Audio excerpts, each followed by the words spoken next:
नमस्कार, मैं हूं कुलभास्कर ओझा और न्यूज़ कॉरिडोर्स पर आज चर्चा सनातन के ग्लैमरस रूप की। ना कोई विवादित टिप्पणी नहीं कर रहा हूं, ना अमर्यादित कुछ बोल रहा हूं। कुछ ग्लैमरस लड़कियां, महिलाएं अब सनातन की ओर आ रही हैं। एक आई थी जिनकी चर्चा बहुत हुई थी महाकुंभ में, ममता कुलकर्णी। विवाद हुआ, कहाँ है पता नहीं। दूसरी आई थी हर्षा रिछारिया, बग्घी पे सवार होकर आई थी, बहुत विवाद हुआ, रोई, फिर वापस चली गई, फिर लौट कर आई। और तीसरी जो मैं बोलने जा रहा हूँ वो है भोजपुरी कलाकार, एक ब्रांड है भोजपुरी में, अक्षरा सिंह, जो आजकल बाबाओं से बहुत मिल रही। तो ये ग्लैमर की जो सनातन में एंट्री हो रही, ये क्या पॉजिटिव संकेत है? ये क्या सनातन के बढ़ते कद का संकेत है? ऐसे कुछ सवाल जिन पर हम चर्चा करेंगे। लेकिन सबसे पहले आपको वो वीडियो दिखाते हैं जिसमें हर्षा रिछारिया फिर रो रही हैं, और क्यों रो रही हैं वो बात करेंगे वीडियो के बाद।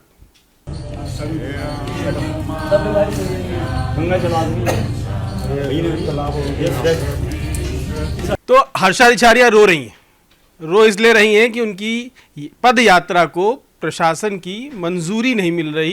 हरिगढ़ तक पहुंची हैं, जिसे उन्होंने हरिगढ़ लिखा है, बेसिकली कॉमा में लिख दिया, ब्रैकेट में लिख दिया है अलीगढ़। तो अलीगढ़ तक पहुंच गई हैं, संभल तक जाना है, लेकिन कुछ दिक्कतें उनको आने लगी, प्रशासनिक व्यवस्थाएं नहीं हो पा रही, तो पदयात्रा को मंजूरी नहीं मिली है, जिससे वो भोले बाबा के सामने बैठकर फूट फूट कर रोई हैं और वीडियो उन्होंने शेयर कर दिया है। सनातन के लिए बहुत कष्ट उठा रही हैं हर्षा। बिल्कुल कष्ट भी उठाई रही हैं, और जैसा कि आपने बताया कि वो रोई भी हैं उस चीज़ को लेके। पहले भी जब वो महाकुंभ में गई थी, उस टाइम भी जब उनको लोगों ने ट्रोल किया था और बोला था कि आप साध्वी बन के सामने आई हैं, पहले आप मॉडल थी या एक्ट्रेस थी। तो हर्षा रिछारिया ने उस टाइम पे भी ये कहा था कि अब मैंने सनातन को अपनाया है, मैं उसकी प्रचारक हूँ या जो भी है। अब जब वो अपनी पद यात्रा निकाल रही हैं तो उनको मुश्किलें आ रही हैं, तो फिर वो रो रही हैं। मुझे लगता है कि वो अपनी भावनाओं को इसी तरीके से प्रकट करती हैं कि वो कुछ नहीं कह पाती हैं तो रो के उस चीज़ को कह लेती हैं। लेकिन ठीक है, अगर प्रशासन ने भी रोका है तो किसी वजह से रोका होगा। और आपने जैसा कि बताया कि हरिगढ़, वो अलीगढ़ को उन्होंने हरिगढ़ करके किया है, तो इससे भी साफ कहीं ना कहीं दिखता है कि वो नाम अपनी तरीके से बदल के या सनातन के तरीके से उस चीज़ को ले जाके कर रही हैं। अच्छी बातें करना भी चाहिए, ये एक अच्छी पहल है। लेकिन फिर भी मैं ये कहूँगी कि हर्षा रिछारिया की कभी कभी मुझे कुछ चीज़ें ऐसी लगती हैं कि वो थोड़ा एक्स्ट्रा लगती है, मैं झूठ नहीं बोलूँगी। खैर, ये मेरा पॉइंट ऑफ व्यू है, पता नहीं सर आप क्या सोचते हैं इसकी? नहीं, सबको लगता है। ममता कुलकर्णी भी आई थी तो ऐसे ही सवाल उठे थे। हर्षा भी हो सकता है कुछ पॉपुलैरिटी के लिए या उसके लिए कुछ कर रही हूँ, ऐसे सवाल भी मन में आते हैं, क्योंकि एक ग्लैमर की जो इंडस्ट्री है वो अलग ही इंडस्ट्री होती है और उसमें एंट्री का रास्ता इतना आसान नहीं होता। तो कुछ लोग कहीं दाएँ बाएँ भटक जाते हैं। बहुत सारी एक्ट्रेस संत और महात्मा बनने की कोशिश की उन्होंने, बाबा टाइप का रोल निभाने की कोशिश की, लेकिन कामयाब नहीं हो पाई। आपको क्या लग रहा है, हर्षा रिछारिया ग्लैमर की इंडस्ट्री छोड़ के सनातन की सेवा के लिए आई हैं या कुछ और भी उनके मन में चल रहा है? नहीं, ये तो फाइनली वही बता सकती हैं कि क्या उनके मन में चल रहा है। लेकिन चलिए ये मान लेते हैं सनातन के प्रति झुकाव बढ़ा है। आध्यात्मिक, देखिए हमारे धर्मशास्त्रों में धार्मिक पदयात्रा का बड़ा महत्व है। कई बार ग्लैमर की जो दुनिया होती है उसमें बड़ी आर्टिफिशियल किस्म की दुनिया होती है वो, तो कई बार संघर्ष करते करते आदमी की मन स्थिति बड़ी टूटता हुआ सा लगता है आदमी कई बार, तो उसे कई बार आध्यात्मिकता की ज़रूरत महसूस होती है। तो हम बहुत थोड़ा सा उनकी इस पदयात्रा पर सकारात्मक तरीके से बात करें तो हो सकता है कि उनका रुझान बढ़ा हो, सचमुच में सनातन की तरफ रुझान बढ़ा हो। धार्मिक पदयात्रा का महत्व इसलिए हमारे धर्मशास्त्रों में है कि माना जाता है कि जब किसी धाम तक की आप पैदल यात्रा करते हैं तो आत्मा की शुद्धि होती है। ये एक आध्यात्मिक यात्रा है। जब आदमी अपने से साक्षात्कार कर रहा होता है, अपनी पीछे की दुनिया को पीछे छोड़, माने जिस दुनिया से वो आ रहा है, जैसे ग्लैमर ही मान ले, तो उसको पीछे छोड़ के वो आगे बढ़ता है आदमी। तो पदयात्रा का तो महत्व है। पदयात्रा कर रही हैं, अगर भक्ति भाव से कर रही हैं बहुत अच्छा है। लेकिन जैसा कि शालिनी ने भी बताया, अब हर चीज़ को लेकर के सोशल मीडिया पे पोस्ट करना, ये थोड़ा संशय जरूर खड़ा करता है कि क्या पता ये कहीं ये सब चीज़ नेम फेम पाने के लिए तो नहीं हो रहा है। ममता कुलकर्णी वाला बिल्कुल, मतलब कहा ना कि जैसे अब वो रो रही हैं और सोशल मीडिया पे पोस्ट कर रही हैं उसको, रो रही हैं, वो कोई शूट कर रहा है उसको और सोशल मीडिया पे पोस्ट भी हो रहा है। तो ये थोड़ा सा संदेह पैदा करता है कि भाई आप सचमुच में सनातन की तरफ आप किसी आध्यात्मिक यात्रा पर हैं या आप किसी मतलब ये कहे कि धार्मिक राजनीतिक यात्रा पर हैं या फिर कोई स्ट्रेटजी के तहत आप किसी माने धार्मिक यात्रा पर निकली है, ये सवाल उठता है। भोजपुरी की एक कलाकार हैं अक्षरा सिंह, बहुत फेमस हैं, बहुत फिल्में की हैं उन्होंने, और पवन सिंह से उनके विवादों को लेकर वो बहुत चर्चाओं में रहती हैं। आजकल रिसेंटली बहुत जगह वो बाबाओं के दरबार में देखी गई हैं। कुछ दिन पहले रामभद्राचार्य से मिली, अब मुंबई जाकर उन्होंने बाबा बागेश्वर से मुलाकात की है। तो ये कैसा संकेत है, मतलब ये क्या दिखा रहा है आपको? सर फिर वही बात आ जाती है, जैसा कि अभी सर ने भी बोला कि कभी कभी आप राजनीति की तरफ जाना चाहते हैं या आप ग्लैमर लाइन में बॉलीवुड में एक अच्छा नाम बनाना चाहते हैं। वैसे अक्षरा सिंह की कोई पहचान कम नहीं है, काफ़ी नामी एक्ट्रेस हैं वो भोजपुरी की, लेकिन फिर भी अभी उनको महाकुंभ में रामभद्राचार्य के पास जाके आशीर्वाद लेते देखा गया। वो तस्वीर बहुत अच्छी थी, बहुत सुंदर थी। इसके अलावा वो पहले भी जब अयोध्या का हुआ था उस टाइम पे भी गई थी। ये सारी चीज़ें ठीक है, और अब वो बागेश्वर धाम पे भी गई हैं, तो लगातार उनका अध्यात्म की तरफ बढ़ना ये एक अच्छा संकेत है। लेकिन फिर वही बात है कि कई सवाल खड़े होते हैं, वो इसलिए खड़े होते हैं क्योंकि आजकल मोस्टली लोगों को देखा गया है कि किसी चीज़ को पाने के लिए कई अलग रास्ते लोग अपनाते हैं। तो मुझे लगता है कि ये पॉपुलैरिटी का एक साइन हो सकता है कि वो चाहिए हो। अगर ये पॉपुलैरिटी लेने का नई तरीका है तो इट्स वेल एंड गुड, लेकिन मुझे कहीं ना कहीं मुझे लगता है कई लोगों के, जब मैं कमेंट्स भी पढ़ती हूँ सोशल मीडिया पर, तो ये साफ तौर पर आता है। अक्षरा सिंह वैसे मुझे लगता है कि वो ठीक है, अगर वो कोई चीज़ कर रही हैं साफ मन से साफ दिल से कर रही होंगी। हो सकता है कि उनकी एक सोच हो कि हाँ मैं धर्म कर्म पे लगूं, भगवान की भक्ति करूं, अच्छी बात अगर कर रही है। लेकिन फिर वही बात है कि हो सकता है कि आगे उनको कुछ ज़रूरत हो या कोई उनको आगे राजनीति, हाँ राजनीति, यस सर मैं वही बात करी। और मैं ये चीज़ कहीं ना कहीं सेम हर्षा रिछारिया के लिए भी मानती हूँ, क्योंकि हर्षा रिछारिया का मैंने कई वीडियोस देखी। एक बार उन्होंने बोला था कि मुझे धमकियाँ मिल रही हैं मारने की, मैं मर जाऊंगी, मैं सुसाइड कर लूंगी, मेरे लिए ऐसा बोला गया।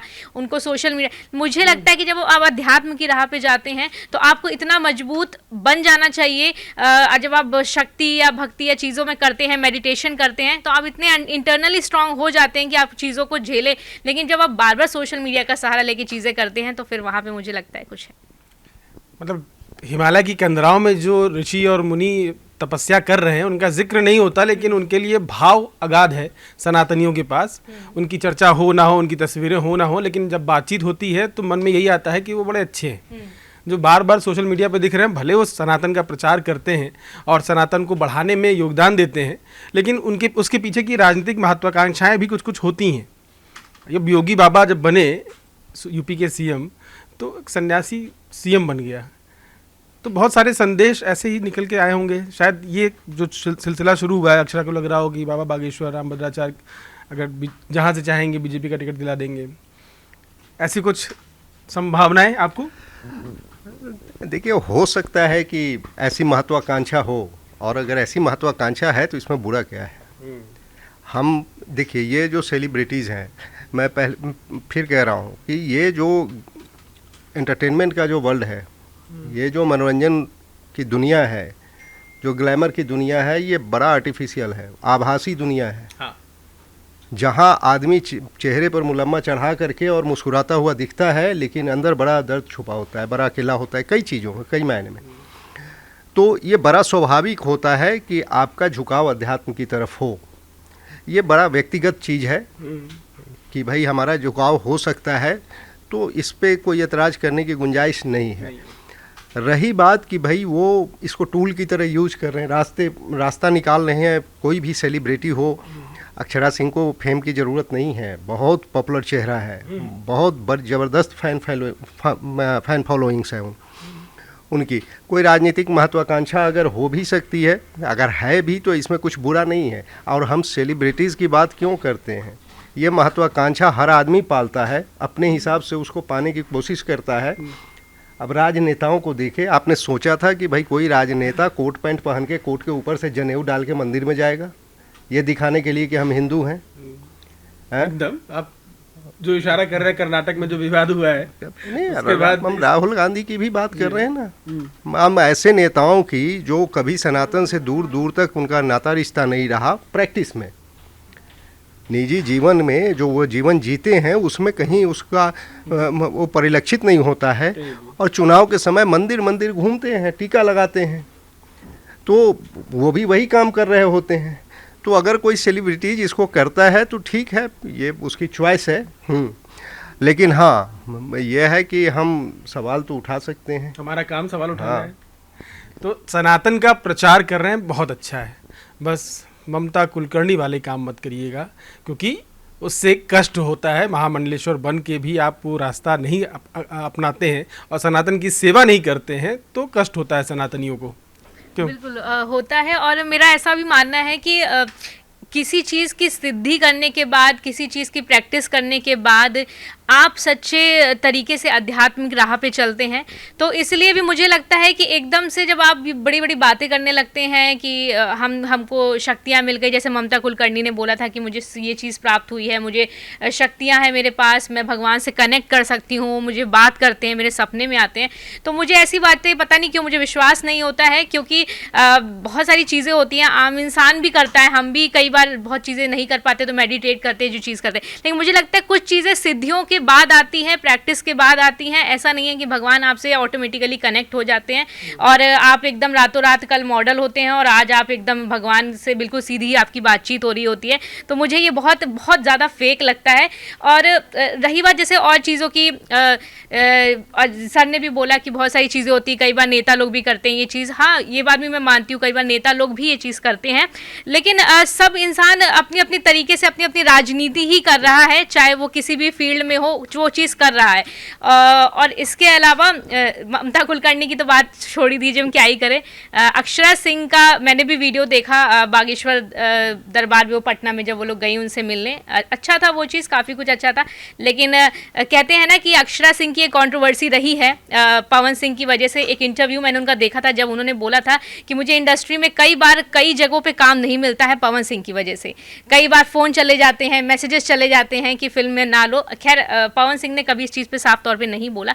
तो मुझे लगता है कि जब आपके पास कोई ऑप्शन नहीं रह जाता है तो आप इस ऑप्शन को चूज़ करते हैं, और जब आप देखते हैं कि एक लहर चल रही होती है भक्ति की, शक्ति की, धर्म की, तो आप उसमें आगे कूद के आते हैं और आप इस चीज़ को प्रूव करने लग जाते हैं कि हाँ, मैं भी हूँ, मेरे अंदर भी शक्तियाँ हैं, मेरे अंदर भी सिद्धियाँ हैं, मैं भी भगवान से कनेक्टेड हूँ। बाकी तो देखिए भगवान जानते हैं। प्रेमानंद महाराज को बहुत फॉलो करती हूँ मैं, तो उन्होंने वो साफ तौर पर कहते हैं कि भक्ति और सनातन का मतलब ये नहीं है कि आप दिखावा करें, आप किसी के आप वस्त्रों को धारण कर ले या कुछ कर ले, आपका मन साफ होना चाहिए, आप किसी के बुरा ना बोले, वो उससे बड़ा सनातन और शक्ति कुछ नहीं हो सकती। हाँ, एक बात मैं और कहना चाहता हूँ कि ये तमाम बहस ठीक है, क्योंकि कोई भी जब आइकॉन होता है, चाहे वो ग्लैमर वर्ल्ड का ही हो कोई भी, तो उससे बहुत सारे लोग प्रभावित होते हैं, इसलिए चर्चा ज़रूरी होती है। लेकिन किसी का सेलिब्रिटी होना गुनाह भी नहीं होता है, तो अपनी मेहनत से बना है वो। अगर उसे जाना अच्छा लगता है, ये इन्होंने कहा, शालिनी ने, रामभद्राचार्य की अक्षरा सिंह जब गई थी उनके पास, वो पैर पे सर रखे हुए और वो सर पे आशीर्वाद दे रहे होते हैं, और वो सोहर भी गा रही हैं वो। हाँ। आपको याद होगा अगर वो तस्वीर तो, और वो सोहर शुरू वो करती हैं, उसको रामभद्राचार्य जी आगे बढ़ाते हैं। बड़ी अद्भुत तस्वीर थी, ठीक है ना? बड़ी दिखा देते हैं वीडियो। हाँ, दिखा दीजिए एक बार। तो बड़ी अच्छी तस्वीर थी। तो हमें सिर्फ यही नहीं मान लेना चाहिए कि कोई भी अगर जाता है किसी धार्मिक स्थान पर, किसी धर्मगुरु के पास, तो हमेशा किसी राजनीतिक महत्वाकांक्षा होती है। कई बार उसको सुकून मिलता है, अच्छा लगता है, इसलिए वो जाता है। हम सब अपने निजी जीवन में, आज का दौर इतना आर्टिफिशियल दौर है, इतना मशीन का दौर है, मशीनी दौर है, कि हम सब मतलब किसी न किसी समस्या से जूझते ही रहते हैं। तो कई बार हमें ये चीज़ होता है कि उसमें थोड़ा हमें लीजर की ज़रूरत महसूस होती है। तो वो किसी को गुरु के पास जाके अच्छा लगता है, किसी को घूम फिर के अच्छा पहाड़ों पे जाके अच्छा लगता है, कोई सो के ही अच्छा फील करता है। तो इसलिए हमें हमेशा इसको ये नहीं मानना चाहिए, क्योंकि वो ग्लैमर फील्ड से आते हैं और उनकी जो दुनिया है उसमें मार्केटिंग सबसे इम्पोर्टेंट पार्ट है उसका। मुझे लगता है कि जब किसी लाइफ स्टाइल को आप लंबे समय तक जीने लगते हैं तो आपके जीने का वो हिस्सा बन जाता है वो। तो ये तो इन लोगों के साथ है कि कोई भी बड़ी शख्सियत जब होती है तो लोग उसको फॉलो करते हैं, इसलिए बहुत सारे सवाल भी उठते हैं, बहुत सारे विवाद भी होते हैं, और ये भी नहीं है कि उसमें पूरी सच्चाई भी नहीं होती है। लेकिन मेरा सिर्फ इतना कहना है कि अगर कोई किसी महत्वाकांक्षा के तहत जाता है, अगर कोई गैरकानूनी काम नहीं करता है, गलत रास्ता नहीं अख्तियार करता है, तो उसको इसका पूरा अधिकार भी है। पूरा अधिकार है आपको सनातन की सेवा करने का, बाबाओं के पास जाने का, हमारा न्यूज़ रूम यही कह रहा है। लेकिन पॉपुलैरिटी के साथ जिम्मेदारियां भी बहुत सारी आती हैं। नैतिकता बहुत बड़ा पैमाना है सनातन के लिए। तो हमारी बस इतनी रिक्वेस्ट है कि उन पैमानों पर खरा उतरेंगे तो हर सनातनी को आप पर गर्व होगा और हर सनातनी आपको फॉलो करेगा और फॉलोअर्स बढ़ेंगे, जो अभी मिलियंस में है वो बिलियंस में हो जाएंगे। तो इस पर काम करना चाहिए। हर्षा रिछाड़ी अच्छा काम कर रही हैं, अगर वो सनातन की सेवा कर रही हैं दिल से। अक्षरा सिंह अच्छा काम कर रही हैं। ममता कुलकर्णी का मुझे पता नहीं, बोलना ठीक नहीं होगा। आपकी क्या राय है, हमें कमेंट करके ज़रूर बताएं। Thank you. न्यूज़ कोरिडोर्स आप हमें यूट्यूब पर, इंस्टाग्राम पर, एक्स पर और फेसबुक पर फॉलो कर सकते हैं।